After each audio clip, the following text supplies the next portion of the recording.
And we're back. Welcome to Nightcap with Casey Eastland. Tonight we have a very special guest, Mr. Charlie Hodge. That would be me. How you doing? That would be me. So, first question. Who are you and what do you do? Who am I, Casey? Mm-hmm. Oh. Well, I'm Charlie Hodge. I am, amongst many things, a city councilor in the city of Kelowna. I'm a writer by trade. And I'm just a well-rounded, good Kelowna citizen. Yeah? I hear you're the man of the people, is that? I am the man of the people. I like to think I'm the voice of the people. Yeah. I like to think I represent the average citizen. Yeah. Kind of been there, done that. Unlike a lot of people, I'm only 1 or 2 paychecks away from the street. So I like to think I relate to the average Joe. Right. Or Joanne. Yeah. It's just a pinch of Robin Hood in there. Just a pinch of Robin Hood in there. Excellent. How long have you been on council? This is I've been on two terms in Kelowna previously. And 1 term in Parksville and Vancouver Island.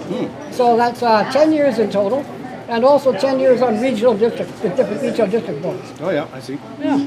So I'm an old man of the game. Yeah. So why would you continue with what is perceived as a kind of a thankless task? Well, I was raised with the expression, keep on beating me, it feels so good when you stop. No, I love the game. I love serving the city. Yep. I spent 30 years as a journalist, so I'm kind of used to not being liked. Yeah. So I get that. It's a thankless game, but I mean, I love the fact that people trust you to look after them and their best interest, and so that's what it is. Yeah, you don't strike me as a politician, which is why I'm voting for Charlie Hodge. Well, thank you. There you go. That's an honor. What would you say, if you've got something off the top of your head, but what's your biggest accomplishment that you've had on council today? Well, if you're on council and you want to be effective, you have to get 800 people to believe in what you're doing. But as a matter, I think... So that's an accomplishment alone. I think my accomplishment is being to hold council accountable. Right. I tend to be kind of a bit of a lone wolf. Tend to see things from a different perspective. Yeah.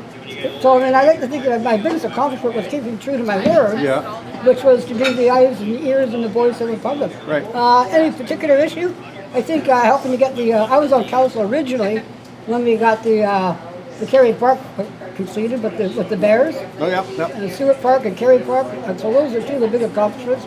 The skating rink was a big one. And I think this time around, probably attempting to stop some of the growth that I thought wasn't appropriate in the downtown area. I was opposed to the tourist information booth going in where it was. Sure. Didn't win, but it made a lot of noise. I think a lot of people agree with you on that one. Well, I think I see my job sometimes is just really being the person that says, wait a minute, where's the common sense in this? Well, I did see an interview with you and you were talking about the high-rises and stuff, right near the water.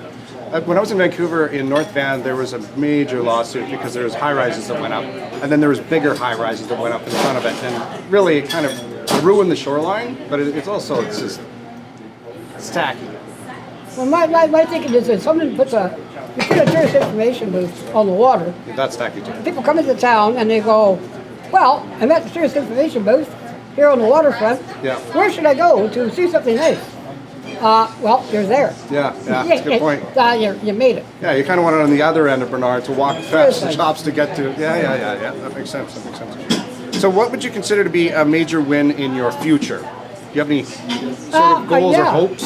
Sure, absolutely. I would like to make Kelowna, corny as this might sound, I'd like to make Kelowna the green roof capital of Canada. Chicago is the green roof capital of the United States. If we could get a city like Chicago to turn it around and become the green roof capital of the entire United States, that's something. I guess the reason for that, it sounds corny, but we have a number of issues we have to worry about, including climate change. But we also have the climate within 50 miles and 100-mile diet. You've heard about that? And right now we only have the ability to grow 50% of the food we need in Canada to feed ourselves. We have so many flat roofs in Kelowna. We have the best temperature year-round. Yep. And yet there's no incentives being made by the city to encourage green roofs.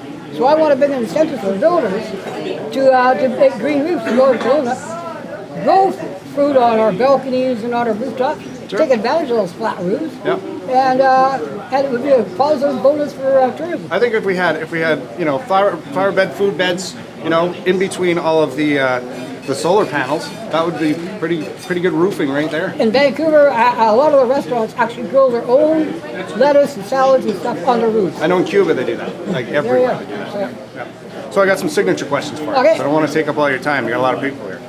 What brought you to Kelowna? My mother, Abby, so I guess she brought me to Kelowna. Yeah. Okay. Grabbed you by the scruff and threw you in the trunk? I was born in Penticton, but I moved to Kelowna when I was 7. Yeah. And back and forth to the island, other places, newspaper work, but Kelowna was always home, and I always wound up coming back. And this is where my heart is. Yeah. It's a nice place. I love it. What do you love about it? I thought it's a nice place. Yeah, okay. No, I mean, the environment, the weather, it's home. Yeah. When I first moved here, I grew up in Whitehorse, but I lived 10 years in Vancouver. It was like a small town that thinks it's a city. It's almost like, an identity crisis. But it seems to be tightening up. There seems to be some shape and form and an actual identity that's coming now. I think it's coming around. Yeah, so a hell of a job on council there. What is it that you don't particularly like that you would like to change about the city itself? Or see change? Well, naturally, of course, I've got concerns with what's going on our streets. I want to improve that scenario. I'd also like to. That's my main concern really is what's going on with the criminal element downtown. Sure. We'll see if I can solve that, and that would be my main goal. Have you noticed how much worse the situation with homelessness and drugs on the street and things like that got since they made all those cuts to mental health?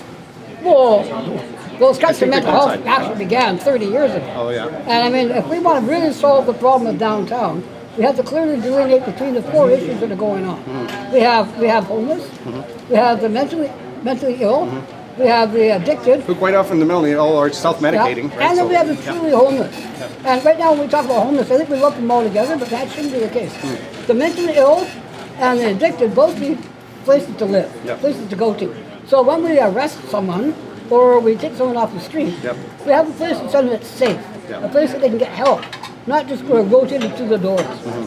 When it comes to crime, when the police do it, we say 25% of our budget goes to police. Right. We have no control over what they do, by the way. Right. But when they arrest them and take them to the courts just throw them right out the door again. Yep. There's nowhere to go. So if you really want to truly help the homeless, we provide homes for the homeless, which we are doing very well. But the problem is it gets blended in with the mental ill and the addicted. So we need to get the province and the feds to fund facilities Yeah.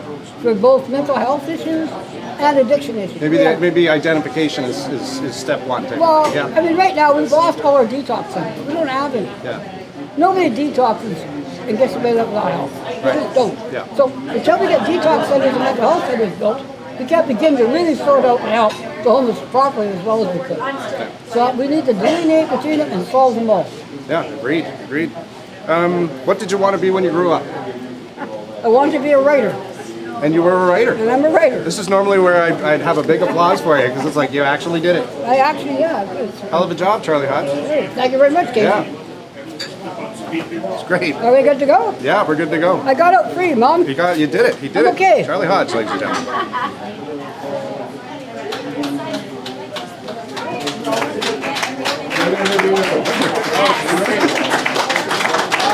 Thanks a lot, Charlie. We'll get that poster right away.